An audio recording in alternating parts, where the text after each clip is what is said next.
श्री राग के छंत महला पंजवा। एक ओंकार सतगुर प्रसाद दखना। हठ मजाहू माँ पीरी पस्से क्यों दीदार। धन धन श्री गुरु अर्जन देव जी महाराज दया कर रहे हैं 80वें अंग के ऊपर, 80th अंग के ऊपर। ये दखना गुरबाणी जो है दर्ज की है गुरु अर्जन देव जी महाराज ने, 5वें गुरु। साध संगत जी, आज की डेट में जो पाकिस्तान का पंजाब है, हम सबको पता है कि ननकाना साहिब की धरती पाकिस्तान में, जहाँ पे गुरु नानक देव जी महाराज का आगमन हुआ। गुरु अर्जन देव जी महाराज गुरु के बाग में सुशोभित हैं, जो कि अमृतसर में है। गुरु के बाग, वहाँ पे गुरु महाराज संगत को उपदेश दे रहे हैं। और संगत को उपदेश देते देते गुरु महाराज के दर्शन करने के लिए लम्मा देश एक नाम है। ये देश, ये जगह वो है साध संगत जी, जो कि ननकाना साहिब के दक्षिण के हिस्से में, जो मुल्तान, सिंध, ये सारा का सारा इलाका लम्मा देश माना जाता था उस समय में। गुरु महाराज के पास लम्बे देश से संगत आई है और महाराज को कहती है कि महाराज कृपा करो, हमें हमारी भाषा में उपदेश दो ताकि हमें समझ आए। तो गुरु अर्जन देव जी महाराज ये लम्बे देश से, जो कि आज की डेट में पाकिस्तान में है, ननकाना साहिब का दक्षिण का हिस्सा, तो महाराज ने ये दखना गुरबाणी जो है ये उच्चारण की। दद्दे को महाराज ने डड्डे से रिप्लेस किया, दखन, दखना, दखन की जगह दखन, डड्डा। और साध संगत जी, इसके अंदर महाराज ने उनकी भाषा के हिसाब से कुछ और चेंजेस किए हैं। जैसे कि हम लोग यहाँ पे सब कहते हैं, सस्सा और भब्बा, सब, हम सारे, हम सब। महाराज ने यूज़ किया वर्ड हब, हा, हब। तो ऐसे छोटे छोटे चेंजेस के साथ उनकी लैंग्वेज में गुरु महाराज ने उपदेश दिया है। ये गुरु महाराज कृपा कर रहे हैं। दखना और छंत का सुमेल करके 5 महाराज ने ऐसे छंत उच्चारण किए। छंत भी साध संगत जी हमें पता है कि छंत जो है उसके छंत का अर्थ भी परमेश्वर के, कह लो कि गुणों का वर्णन, परमेश्वर की भक्ति का वर्णन, परमेश्वर की प्रशंसा। ये महाराज का जो है छंत अक्षर का वर्ड का मीनिंग भी यही है। तो आओ बड़े प्यार से श्रवण करते हैं। श्री राग के छंत, श्री राग श्रोमणी राग के ये छंत हैं। महला पंजवा, 5वें महल, 5वें गुरु नानक श्री गुरु अर्जन देव जी महाराज जी ने उच्चारण किए हैं।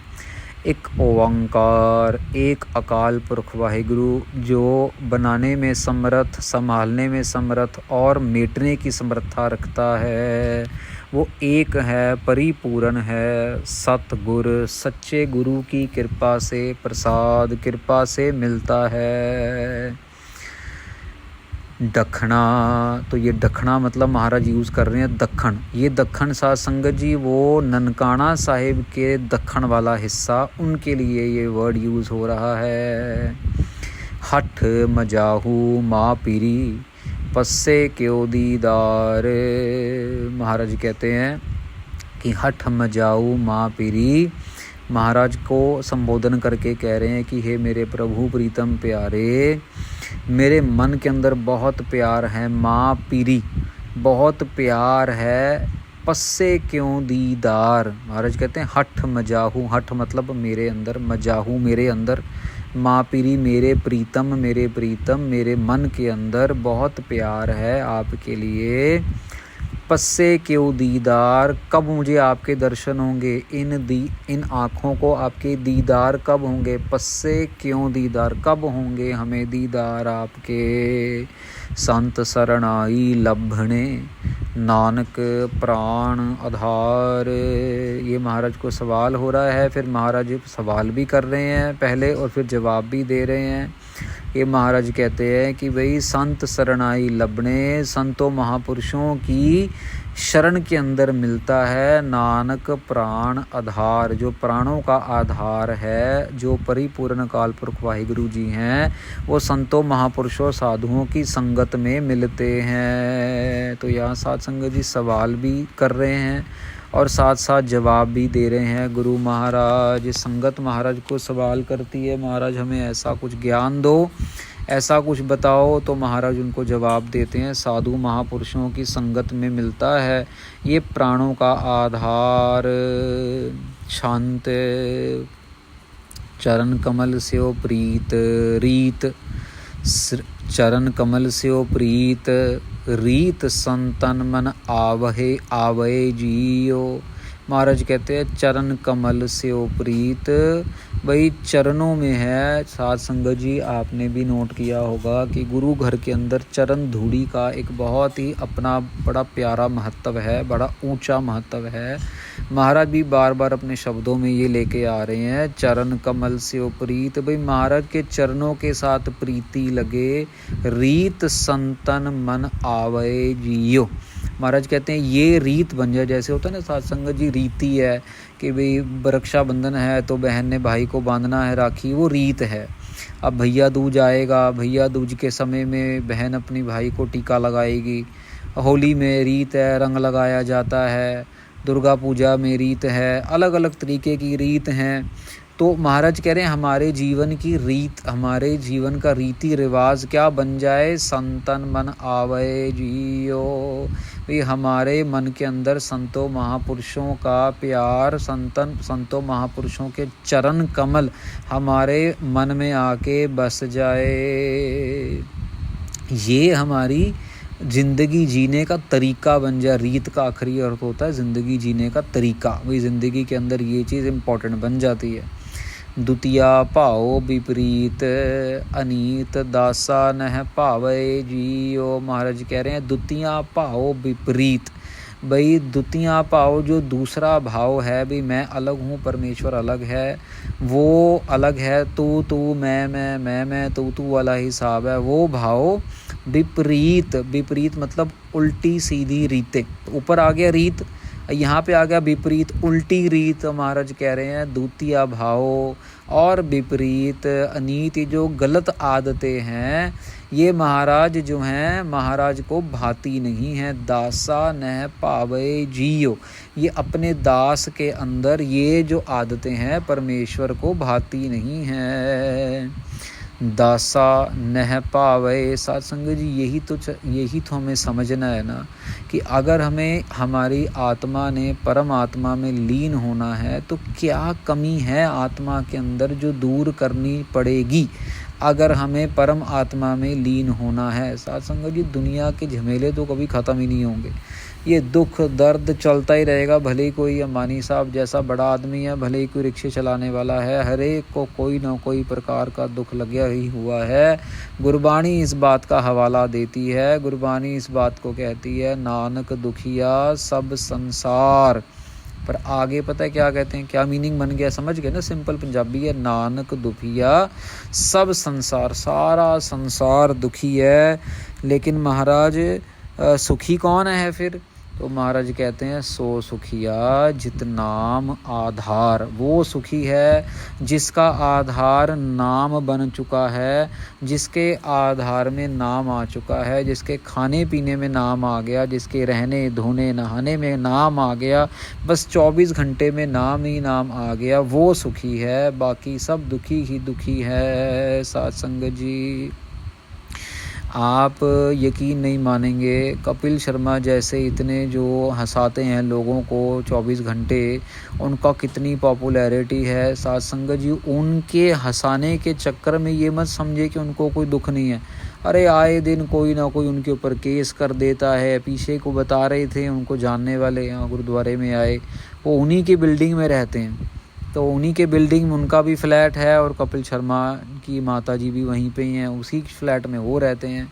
तो बता रहे थे, कहते उसने शो किया और शो के अंदर किसी की एक्टिंग की और एक्टिंग जिसकी की उस बंदे ने 25 करोड़ का उसके ऊपर केस कर दिया भी मेरे से पूछे बिना मेरी एक्टिंग तुमने अपने शो में क्यों ये करवाई।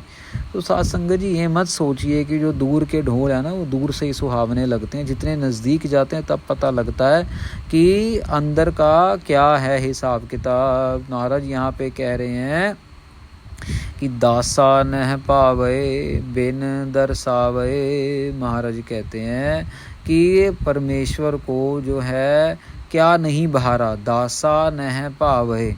महाराज कहते हैं कि उनको क्या नहीं भाता, एक खिन धीरज क्यों करे। भाई हमें महाराज हमसे दूर हैं, महाराज के दर्शन नहीं हो रहे हैं, ये हमें महसूस हो रहा है, ये हमें दर्द दे रहा है। दासा नह पावे, दासा यहाँ पे साथ संगत जी महाराज अपने लिए यूज़ कर रहे हैं कि मतलब बड़े निम्रता में आके अपने आप को दास कह रहे हैं। बिन दर्शावे, दर्शनों के बिना हमें कुछ खुशी नहीं मिल रही है।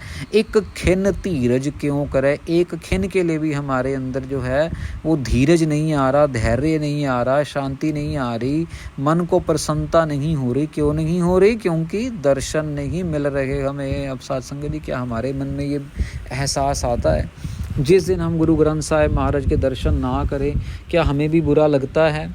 जिस दिन हम गुरु ग्रंथ साहिब महाराज के दर पे ना जा पाएँ क्या हमें भी ऐसा महसूस होता है? नहीं साथ संगत जी, अगर हमें नहीं महसूस होता तो इसका मतलब अभी जो है वो प्यार का जो लेवल है ना, जो त्याग का लेवल है, अभी वो बात बन नहीं रही है। वो बनाने के लिए करते चलो सतनाम वाहिगुरु, सतनाम वाहिगुरु, सतनाम वाहिगुरु करते ही चलो, करते ही चलो, करते ही चलो, ताकि वो प्यार भावना बन जाए। नाम बिहुना तन मन हीना, जल बिन मछली ज्यो मरै। महाराज कहते हैं नाम के बिना तो है तन और मन जो है वो हीना है, बिल्कुल खाली है। तन भी खाली, मन भी खाली, किसके बिना? नाम के बिना। देखो बड़ी कमाल की बात है, मन तो समझ आता है चलो खाली है, लेकिन तन भी खाली। भाई तन को तो रोटी चाहिए। महाराज कह रहे नहीं, हमारा तो तन भी खाली है। कैसे? जैसे मछली जो है पानी के बिना मर जाती है, जल बिन मछली ज्यो मरै। महाराज कहते हैं जैसे मछली मर जाती है जल के बिना। साथ संगत जी ये दर्द तो सिर्फ मछली को ही पता है, ये दर्द तो सिर्फ मछली को पता है साथ संगत जी कि ये दर्द कैसा होगा अगर पानी के बिना हमें मरना पड़ जाए। बात वहीं आ जाती है साथ संगत जी कि प्यार और व्यापार ये दो ही चीज़ें हैं बस परमेश्वर के बीच में। अगर प्यार की तरफ सोई चली जाएगी तो परमेश्वर गलवकड़ी में ले लेंगे, और अगर व्यापार की तरफ सोई चली जाएगी तो बस फिर व्यापार तक ही सीमित रह जाएंगे, फिर परमेश्वर तक तो नहीं पहुंच सकेंगे। आज भी किसी से फ़ोन पे बात हो रही थी साथ संगत जी, और टाइम का डिफरेंस अपने इंडिया में और बाहर, तो बता रहे थे, कहते बहुत बड़े प्रचारक हैं और उनको बोला कि भी यहाँ हमने प्रोग्राम करना है, महापुरुषों की बरसी है, तो बहुत बड़ा नाम है उनका, बड़ा नाम। तो मेरे तो पैरों से ज़मीन ही निकल गई। कहते कि उन्होंने हमसे 2 करोड़ रुपए मांगे, उसके अंदर उन्होंने बिज़नेस क्लास की टिकट वगैरह मांगी, उनका जत्था हो गया, और उसके अलावा खाना पीना रहना सारा, कहते सारा टोटल मिला के 2-2.25 करोड़ रुपए का खर्चा बन रहा था। तो हमने तो उनको हाथ जोड़ दिए, भाई हम इतना खर्चा तो हम नहीं कर सकेंगे। तो बड़ी हैरानी हुई हमें, उनको तो हुई मेरे पैरों से ज़मीन निकल गई कि कीर्तन का गुरबाणी का प्रचार करने के लिए इतना कह लो कि व्यापारिक भाव रखना, क्या ये ठीक है या गलत है ये तो महाराज को पता है, गुरु महाराज को। पर जिस त्याग की आँखों से हम देखते हैं थोड़ा सा अजीब लगता है सुन के कि गुरबाणी के नाम पे किसी का घर टूट गया, बना के देना है, चलो अलग बात है। बच्ची की फ़ीस भरनी है, पैसे चाहिए, अलग बात है। किसी के घर में किसी को रोज़ी रोटी डाल के देनी है, कोई रेडी लगा के देनी है, किसी को टैक्सी के लिए कुछ खर्चा दे देना, चल यार तू अपनी टैक्सी ले ले, चला ले, वो अलग बात है। पर गुरबाणी के नाम पे इतना बिल बना के और बिज़नेस क्लास में सफ़र करने की ऐसी बातें करके थोड़ा सा अजीब लगा। मैं देखो मेरे पास इतना दिमाग नहीं है कि मैं बोलूँ ये गलत है या सही है, ये तो गुरु महाराज को पता है कि ये गलत है या सही है। वो तो उनको पता है जिन्होंने बोला है, उनको पता है, गुरु महाराज को पता है। लेकिन त्याग वाली वृत्ति में तो साध संगत जी आजकल आप देखते हैं, ये कोई रील बन रही है, वहाँ बन रही है, कोई आ रहा है, कोई जा रहा है। साध संगत जी साधु महात्माओं को तो किसी को कुछ बताने की ज़रूरत ही नहीं है, उनको तो दिखावा करने की ज़रूरत ही नहीं है, उनको तो किसी को ये बताने की ज़रूरत ही नहीं है कि मेरे पास क्या है और क्या नहीं है। वो तो सिर्फ गुरबाणी ही उनका जो है सार है, सार। जब मलाई को आप रिढ़ते हो तो रिढ़ते रिढ़ते मक्खन निकल आता है, सार निकल आता है, सार वो अपने आप ही आ जाता है, लेकिन उसको रिढ़ना पड़ता है। उसका जो है मलाई को जो है मदानी फेरनी पड़ती है, वो उसके बाद जो उसी मलाई में ही मक्खन छुपा होता है, लेकिन बिना मदानी फेरने के नहीं निकलता। वैसे ही साध संगत जी हमारे अंदर ही परमात्मा है, परमेश्वर है, लेकिन मलाई को रिड़कना पड़ेगा, मधानी फेरनी पड़ेगी, तब जाके नाम प्रकट होगा। बंदगी करनी पड़ेगी, भक्ति करनी पड़ेगी। यहाँ महाराज कह रहे हैं जल बिन मछली जो मरे, जैसे मछली मर जाती है पानी के बिना, हमारे अंदर भी वो फीलिंग आनी पड़ेगी कि एक दिन गुरु महाराज के दर्शन नहीं किए, एक दिन नित्य में रह गया, गलती से कोई मेडिकल प्रॉब्लम आ गई, कहीं जाना पड़ गया, ट्रैवल कर रहे हैं, तो जब तक नित्य में ना हो जाए तब तक पानी की बूंद भी नहीं नीचे लेके जाएंगे। जब तक महाराज के दर्शन ना हो जाएं तब तक कुछ खाएंगे पिएंगे नहीं। जब तक आशा दीवार पूरी ना सुन लें तब तक चाय का घूंट नहीं पिएंगे। ऐसी ऐसी बातें प्रेम के अंदर, प्रेम के बंधनों में बंधी जाती है। मिल मेरे प्यारे प्राण आधारे, गुण साध संग मिल गावे। महाराज कहते हैं मिल मेरे प्यारे मुझसे आके मिलो, मेरे प्राण आधारे, मेरे प्राणों के आधार। मेरे को जो सांस मिल रही है वो आपकी वजह से मिल रही है, जो ऑक्सीजन मिल रही है वो आपकी वजह से मिल रही है, जो मेरी सांसें चल रही हैं प्राणों के आधार वो आपकी वजह से चल रही हैं। आपकी सत्ता है, आपकी ताकत है तो चल रही हैं।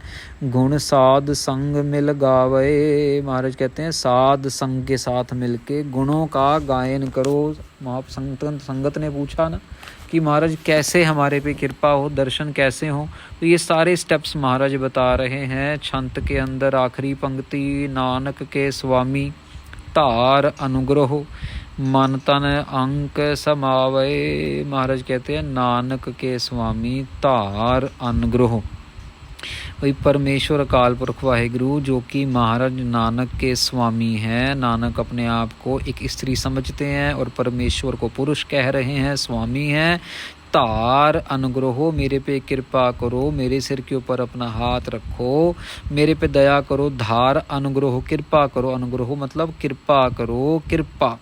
मन तन अंक समावे, मेरे मन और तन के अंदर जो है आपकी जो है वो कृपा बसे। मेरे मन और तन के अंदर आप जो है आपका नाम बसे, आप खुद आके बस जाओ मेरे मन और तन के अंदर। सिर्फ मन की बात नहीं कर रहे साध संगत जी, मन और तन दोनों की बात हो रही है। क्योंकि क्या है, मन की जो खुशी है वो तन से छुपी हुई है। जब आंखें तन का हिस्सा हैं, जब आंखें गलत चीज़ देखेंगी तो मन में गलत ख्याल जागेंगे। जब आंखें नहीं देखेंगी तो मन में आप एक टेस्ट करके देखना, कुछ दिन के लिए ना आप टीवी मत देखो, आप टीवी मत देखो और सिर्फ आप गुरबाणी पढ़ो, गुरबाणी का दर्शन करो गुटका साहिब खोल के, गुटका साहिब से, गुरु ग्रंथ साहिब महाराज से। और टीवी की जगह आप गुरु गोविंद सिंह जी महाराज के जो स्वरूप हैं, गुरु तेग बहादुर महाराज के जो स्वरूप हैं वो देखने शुरू करो, उनके दर्शन करने शुरू करो।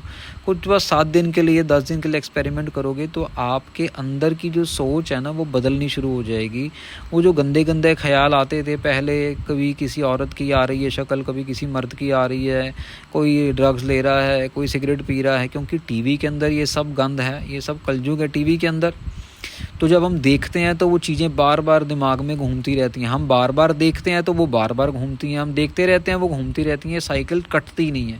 ये साइकिल को काटने के लिए हमें अपनी आदत बदलनी पड़ेगी। आँखों का, कानों का जो श्रवण करने का सोर्स है वो बदलना पड़ेगा। अब जैसे सोर्स साध संगत जी समझ लीजिए, अब अखबार वाला सुबह अखबार लेके आता है, तो आजकल तो चलो अखबार कम हो गई, पुराने समय में आता था सुबह, लेकिन वो लाता था प्रेस से, तो तो अखबार का सोर्स था प्रेस, जो प्रेस ने छाप दिया वो अखबार ने पढ़ने के लिए हमें दे दिया। ऐसे ही साथ संगत जी, जो हमारी आँखों को हम दिखा रहे हैं वही हमारा मन जो है कल्पना करते करते मैला होते होते होते होते होते होते बिल्कुल मैला मटमैला हो जाता है। उसको साफ करने का महाराज यहाँ वचन कर रहे हैं, मन तन अंक समावे, ऐसी कृपा करो मेरे मन और तन में समा जावा के। तो साथ संगत जी यहाँ पे पहला दखना और छंत जो है ये समाप्त होता है। ऐसे भी 4 और आएंगे साथ संगत जी गुरु महाराज की कृपा के साथ। गुरु अर्जन देव जी महाराज के पास जो लम्बे देश की संगत आई है वो महाराज को कह लो कि वचन बेनती कर रही है, और फिर इसके बाद महाराज आगे और शब्द उच्चारण करेंगे। वणजारों के लिए एक वाणी है महाराज ने उच्चारण की है, और फिर करते करते साथ संगत जी श्री राग का जो श्री राग की जो वार है वो आरंभ होगी, जिसके अंदर फिर श्लोक और पौड़ियाँ आएंगी। वो तीसरे महाराज गुरु अमरदास जी महाराज ने वो उच्चारण की हैं, और उसके बाद फिर ये राग की जो है समाप्ति होगी श्री राग की। सबसे श्रोमणी राग और सबसे कह लो कि उत्तम राग जो महाराज ने सबसे पहले उच्चारण किया है गुरु ग्रंथ साहिब महाराज जी के अंदर, और सुशोभित किया है, उच्चारण किया है और सुशोभित किया है। फिर उसके बाद वार के बाद श्री राग के अंदर जो है भगत बाणी आएगी। जैसे हमने बताया था शुरू में कि ये एक तरतीब है राग के अंदर, पहले सारे गुरु साहिबानों की गुरबाणी, फिर सारे गुरु साहिबानों की वार, और फिर भक्तों की गुरबाणी, और उसके बाद वो जो है राग समाप्त होता है। ये राग श्री राग लगभग 93-94 अंग तक साथ संगत जी ये चलेगा। अभी हम 80वें अंग पे हैं, और उसके बाद फिर अगला राग जो है वो माज राग शुरू होता है गुरबाणी के अंदर। तो ऐसे गुरु महाराज मेहर करें, इसी तरह ये प्यार से हिंदी में धन धन श्री गुरु ग्रंथ साहिब महाराज की कथा जो है वो अपनी सेवा आप ले लें।